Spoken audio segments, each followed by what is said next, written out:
I'm Chris Shelton, and one of the most commonly asked questions is, Chris, what is the difference between Qigong and Tai Chi? Well, let me tell you, Qigong is actually the foundation of Tai Chi, and I actually train the oldest system of Tai Chi Chuan, which is from the traditional Chen family Tai Chi Chuan. There's several main families, but some of the families that we can talk about is Chen is the oldest. We have Yang style, we have Wu style, we have Sun styles, and then we have some other styles. But what is the main difference? Well, Qigong practices are gentle moving and breathing practices, and guess what? You can use this stuff for martial arts or for spiritual development, but the style of Qigong actually that we teach is for your health, in particular for mental health, because these practices, no matter how simple they are, they're all meant to do something medicinally inside the body. One of the main differences between both of them, though, is that Qigong is not necessarily a series, like a sequence of movements, whereas Tai Chi is actually a sequence or a series of movements. And one of the traditional forms of Tai Chi, and at least in the Chen family, is called the Laojia form,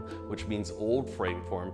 And the series of movements have to be the same way as how they're taught from my grandmaster, my Sifu master, the same way that they're still taught today in Hunan province, in China, in Chen village. So you see, it's a series of movements, and I'm maintaining my Wuji posture throughout the whole form. Now, I'm not going to demonstrate the whole form here. This is just a short little video. But as you see here, as I move, I'm utilizing my whole body.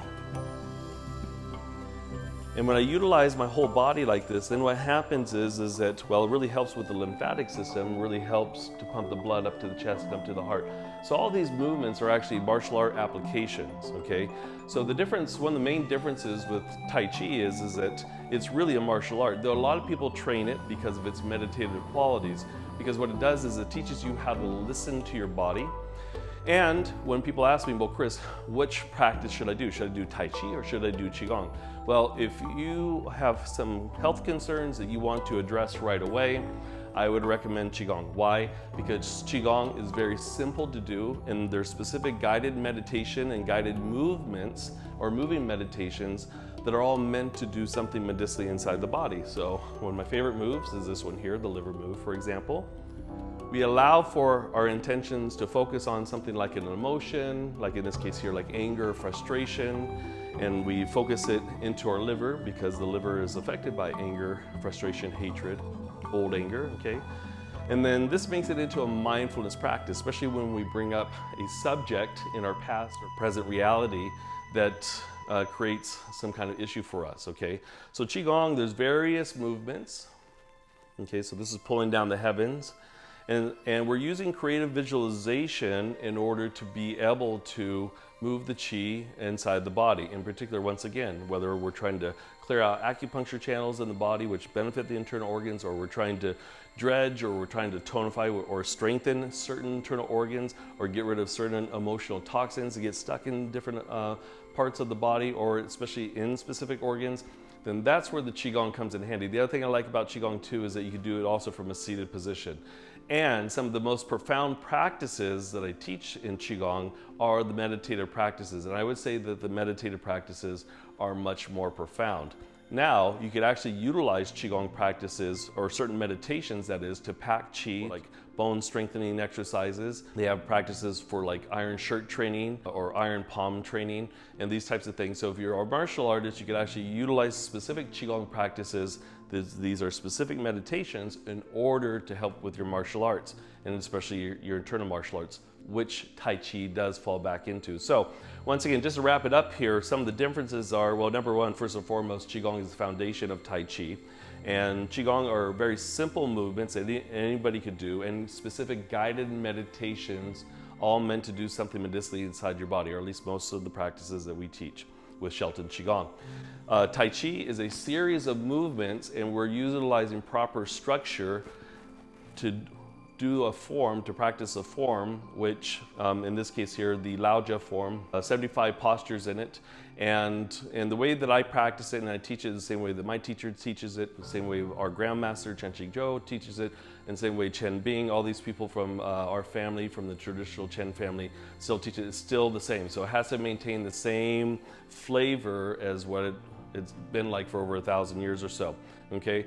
Now the commonality between both Tai Chi and Qigong is what is called as the three regulations. First is mind intent, So like I said, with Qigong, what we do is we focus on specific organs, emotions, channels, what have you, in order to bring about health and our vitality, and also to be able to get rid of those emotions, right? In Tai Chi, what happens is that we're focusing our intention on moving the Qi in the blood to the fingertips, and then flowing back to the Dantian. So when I'm moving here, even though people will see my hands move, my Dantian is actually moving before it. So I'm actually using my mind intent. Okay, so that's number one. Second thing is called the Wu Ji posture. So structure is number two. So the Wu Ji posture is found in Qigong as well as in Tai Chi. So the Wu Ji posture, if I was doing a standing Wu Ji posture, this is it. My feet are out about shoulders width apart, toes are pointing straight ahead, knees are unlocked. I'm tucking that sacrum underneath, pressing back the Ming Men. Then from here, gently tucking the chin, pressing up the crown point on the top of the head. Tip my tongue curls to the roof of the mouth behind the teeth as if saying the letter N, okay? So I could do these static Qigong practices. What I mean by static means is I'm not moving in a linear direction. I'm standing in one place to do them. Now there are other types of Qigong practices where you do walk and move. Even if I'm doing a specific guided meditation, guess what? I'm in this Wu Ji posture. Now the hard thing with Tai Chi is when we practice our Tai Chi, we have to maintain this Wu Ji posture too. Why? Because Tai Chi, or Tai Chi as it's pronounced, is actually an internal form of martial arts. And it's not based upon brute force and strength, it's based upon proper body mechanics and alignment. This is what makes Tai Chi so challenging. Number one, you have to remember the sequence of movements, okay? But number two, I need to maintain this Wu Ji posture as I'm performing the form or executing the form. And at the same time too, once again, using that mind intent to guide the Qi, okay? Third regulation then is breath.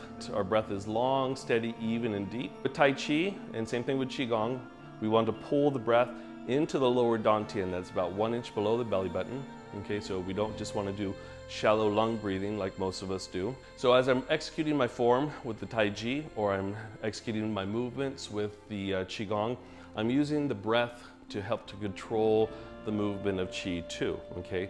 Now the interesting thing is that when we first learn Tai Chi and Qigong, you know, we may say, let's say if we're starting off with preparing the form, that we would inhale on the up part, exhale on the down, in, exhale, trip the leg, okay? But the reality is as we practice our form more and more, and as we practice the Qigong more and more, it doesn't have to be that the hands come up and we're just doing the inhale. We just want our breath to be long, steady, even, and deep. But with new students, we do like to have them follow the movement with inhalation and exhalation, but ultimately you want to allow the breath just to take over, just filling up that lower Dantian and utilizing it, and once again, doing it for the Tai Chi as well as for the Qigong. Okay, so there you go. Here's a quick little 10-minute breakdown of the differences, but also the similarities between Tai Chi and Qigong. And once again, if you want something more physical to keep your mind busy, Tai Chi is amazing. I find that a lot of technical type people that work in the high-tech industry, they love, like engineers, they love Tai Chi. Why? Because the technical breakdown of it. There's so many little nuances that goes into the Tai Chi. Athletes and musicians also love Tai Chi as well too, because all the little nuances once again. And Qigong, what I love about it is that it's very simple. Anybody could do it.